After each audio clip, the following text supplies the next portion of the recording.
Olá, como vão todos? Sejam muito bem-vindos. Eu sou a professora Cristiane Oliveira, sou professora de Biologia e vamos ver o nosso conteúdo de hoje, né? Nossa aula.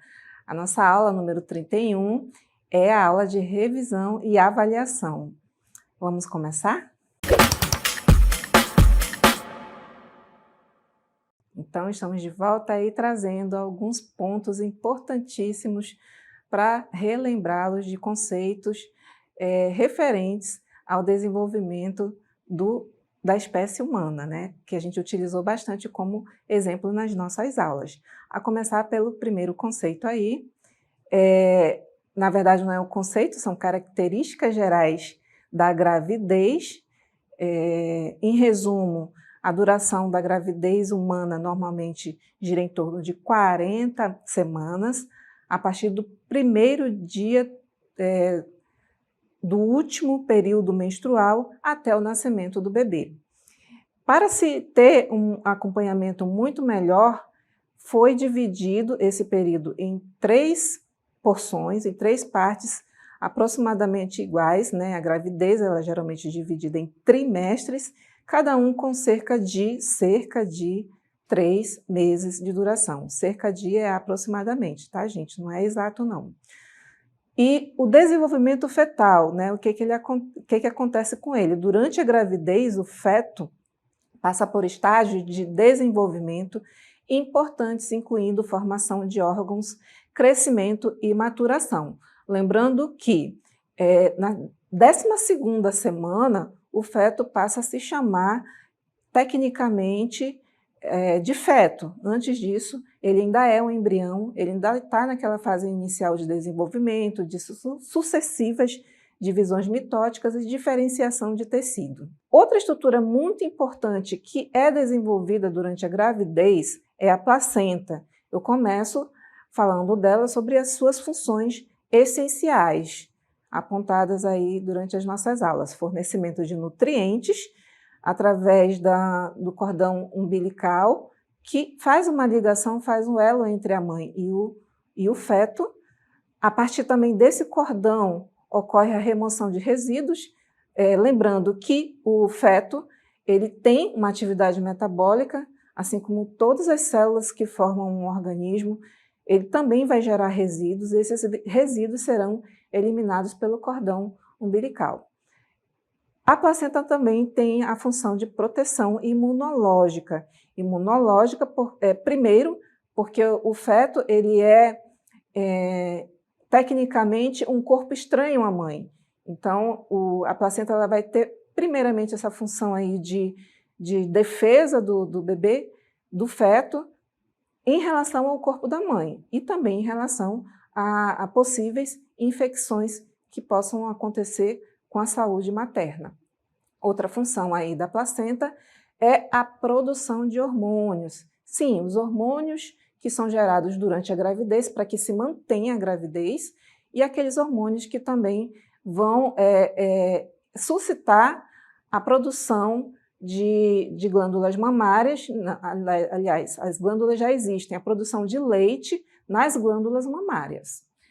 Dando continuidade aí, nós temos a proteção fetal, principalmente contra impactos físicos, né? Impactos mecânicos.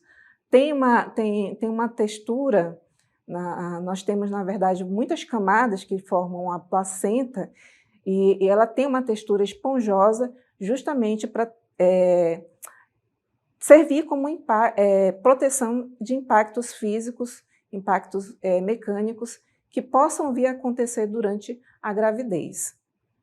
Para dar continuidade, vamos falar um pouquinho sobre a formação da placenta, contando aí uma breve linha do tempo a partir da nidificação, para a gente relembrar aí um pouquinho da formação do embrião. Após a fertilização, o ovo fertilizado, que agora é chamado de blastocisto, ele vai se implantar na parede do útero.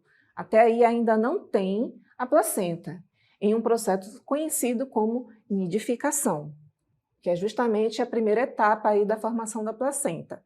A formação do disco germinativo.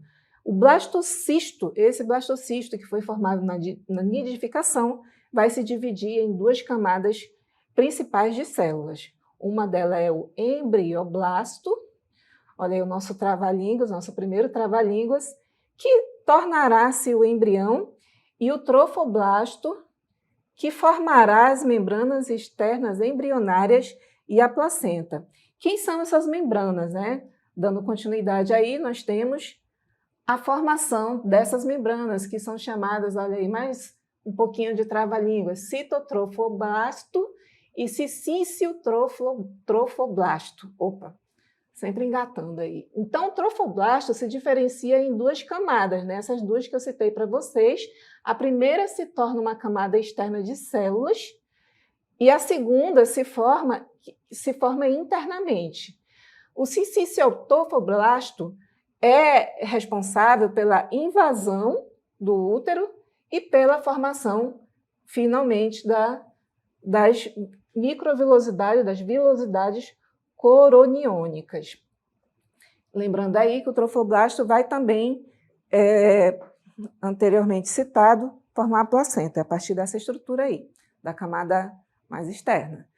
Para darmos continuidade aí, falando um pouquinho sobre a gravidez, vale lembrar aí o diagnóstico. Nós temos aí o teste de urina ou de sangue para detectar a presença de um hormônio que é produzido durante a gravidez, que é o HCG. Temos também aí, como forma de diagnosticar, o exame físico realizado pelo médico profissional especialista, que nesse caso é o obstetra, com palpação do útero e ausculta dos batimentos cardíacos fetais. Isso mesmo, o nome é ausculta, nome técnico para um determinado exame para se detectar os batimentos cardíacos fetais. E também é feito um diagnóstico pela ultrassom transvaginal para visualizar o embrião em determinados casos e confirmar a gestação. Então, mostrei para vocês aí as características da gravidez, a formação da placenta e, em seguida, aí eu falei outras observações, fiz outras observações sobre o diagnóstico. O pré-natal, né, a nossa tão esperada fase onde a mulher toma todos os cuidados básicos para a saúde dela e para a saúde e formação do seu futuro bebê. O pré-natal é o acompanhamento médico, né, fundamental para garantir uma gestação saudável e segura para ambos os indivíduos envolvidos, mãe e feto. Durante esse pré-natal, a mulher é acompanhada pelo médico especialista, né, o obstetra, que vai realizar todos os exames necessários durante esse período. E lembrando que ele é dividido em 3 fases. Então, geralmente, aconselha-se ir pelo menos 3 vezes durante a gravidez para fazer os exames todos, para fazer todo uma lista de exames que o médico pede para saber como é que está a saúde do bebê, do feto, né? Tecnicamente, mas vamos falar aqui carinhosamente bebê.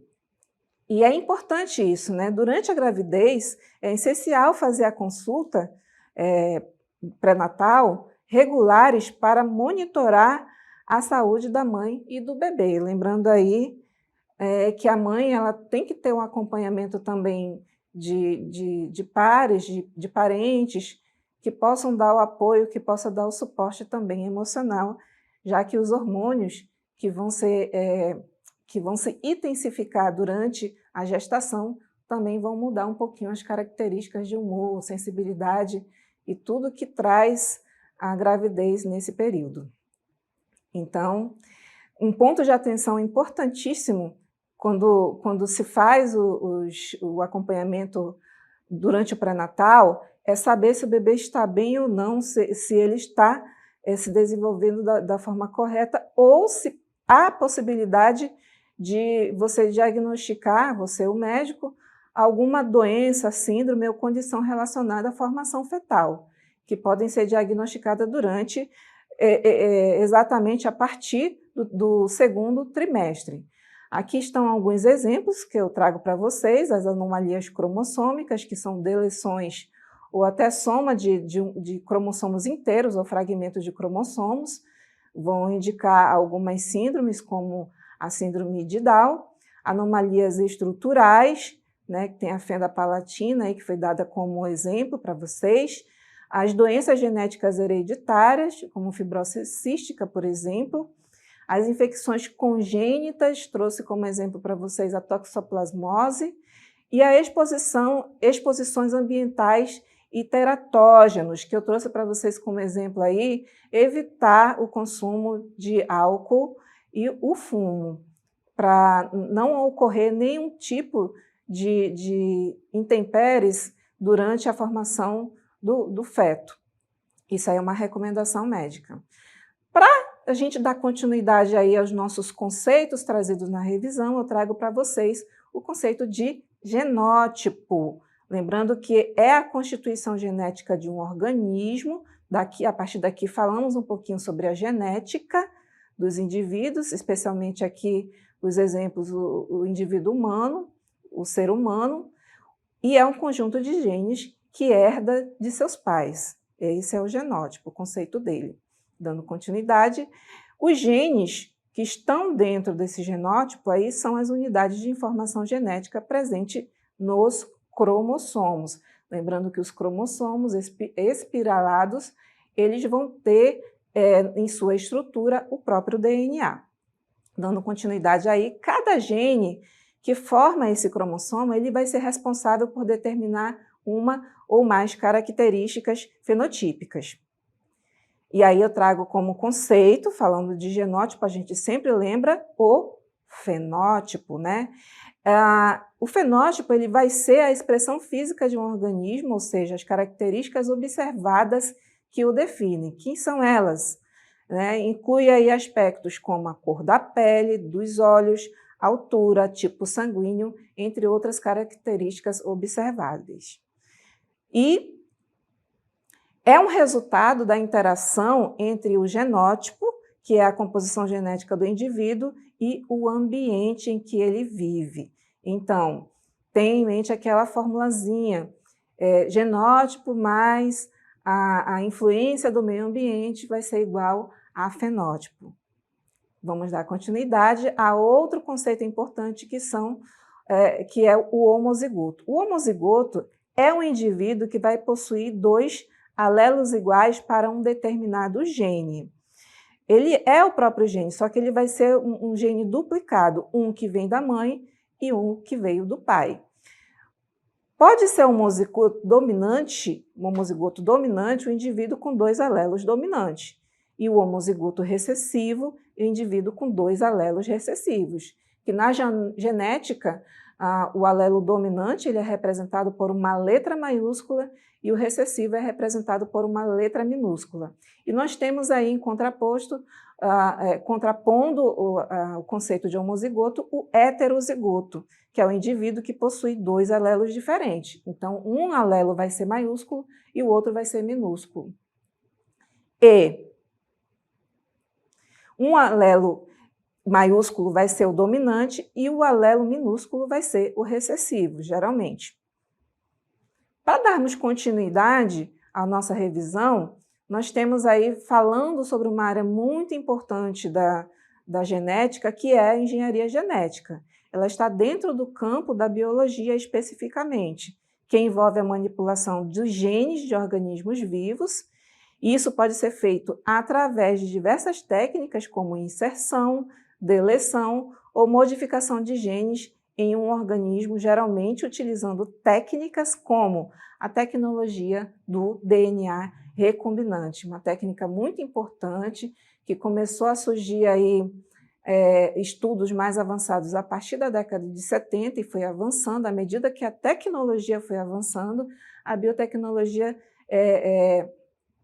se beneficiou sobre esses avanços de equipamentos, de estudos mais apurados. Vamos continuar falando um pouquinho aí sobre a biotecnologia, mostrando para vocês aí os transgênicos. Essa plantinha aí, ela foi dada como exemplo para vocês entenderem que os transgênicos, eles são organismos geneticamente modificados, criados através da técnica da transgênese, na qual envolve a inserção de genes de um organismo em outra espécie totalmente diferente. E essa plantinha, ela é o resultado de uma dessas técnicas, né? Onde você pega um gene, nesse exemplo específico de um cogumelo, insere ele na planta e ela começa a produzir um material bioluminescente. Sim, ela brilha e brilha no escuro também o tempo todo. Então, não é mais cena de filme de Avatar, né? É realidade, o homem já conseguiu misturar material genético de espécies diferentes, mas ele vem avançando cada vez mais. E o Brasil é o segundo maior produtor mundial de transgênicos, atrás apenas dos Estados Unidos. E em 2023, a área plantada dos cultivos transgênicos no Brasil foi de aproximadamente 55 milhões de hectares, para lembrar vocês aí, o que representa cerca de 44% da área total cultivada no país atualmente. E aqui no nosso exemplo, nós temos um dos primeiros organismos que começou a ser usado em teste de transgênero, de recombinação de DNA, que é a nossa conhecida E. coli. Trazendo aqui para ilustrar para vocês que é um organismo unicelular, possui um material plasmídio circular muito pequeno, muito fácil de manipular, por isso ela foi uma das escolhas iniciais para se começar o teste de fazer DNA recombinante. Vamos continuar aí com a biotecnologia, lembrando vocês sobre o conceito de células-tronco. Olha aí a nossa chargezinha para lembrar aí o que seriam essas células-tronco, né? As células-tronco são células indiferenciadas, são células que têm a capacidade de se diferenciar em qualquer tipo de células especializadas, elas têm grande potencial para regeneração e reparo de tecidos danificados no corpo humano, e elas podem ser obtidas de diversas fontes, como embrião, tecidos adultos e tecidos induzidos. Para lembrar vocês aí, no início do processo embrionário, de formação de um indivíduo, não esqueçam que os indivíduos multicelulares, pluricelulares, eles vão se originar a partir de um gameta apenas. Um gameta apenas, um zigoto, que é o ovo, gerado após a fecundação com a união de 2 gametas, geralmente o gameta masculino e o gameta feminino. Então, essa única célula, quando ela começar a sofrer os processos de divisão mitótica, né, com o passar do tempo, elas vão começar a se diferenciar, essas células, e vão se agrupar conforme funções afins para formar os primeiros tecidos, depois os órgãos, e todo aquele conhecimento que a gente tem sobre a organização de um indivíduo, ele pode ser visivelmente aplicado quando você observa a formação de um indivíduo na sua fase embrionária, né? Desde uma célula até aquele ser complexo formado por muitas células. Está aí uma informação importante para a gente entender um pouquinho por que a gravidez, como foi passada aqui para vocês, ela é um milagre, né? Porque você ser vivo, olhe-se no espelho, você é formado por milhares de células, mas você se originou a partir de uma apenas.